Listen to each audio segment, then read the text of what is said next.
नमस्कार, मी श्यामसुंदर सुदाम घोलप, राहणार तळवड बोरगाव, तालुका गेवराई, जिल्हा बीड. आपण शेतामध्ये घनजीवामृत बनवत आहोत. वाळलेल्या शेणापासून घनजीवामृत बनवत आहोत. त्यासाठी पॉवर टिलरच्या सहाय्यानं आपण हे शेणखत बारीक करून घेतलं. बारीक केल्याच्या नंतर आपण जीवामृत बनवलं 7 दिवसापूर्वी.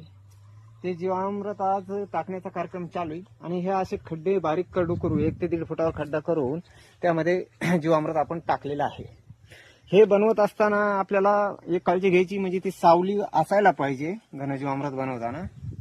आणि हे सगळं काही माहिती भेटण्यासाठी मला KVK खामगाव येथील मार्गदर्शक आमचे गुरुवर्य माननीय गरुड सर, गायकवाड सर, गेवराई कृषी अधिकारी माननीय गिरी सर, तसेच आमचे कृषी सहाय्यक KK Pawar sir, Rahul Ghodke sir यांचं अमूल्य असं मार्गदर्शन लाभलं.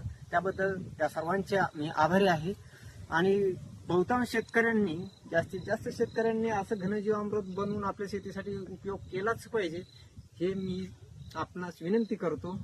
तसेच रासायनिक कमी करून जीवामृत, दशपर्णी अर्क, हे जैवनिविष्ट अशाच बनवून अशाच शेतीसाठी वापरात आणावं, ही माझी आपणा सर्व शेतकरी बांधवांना विनंती.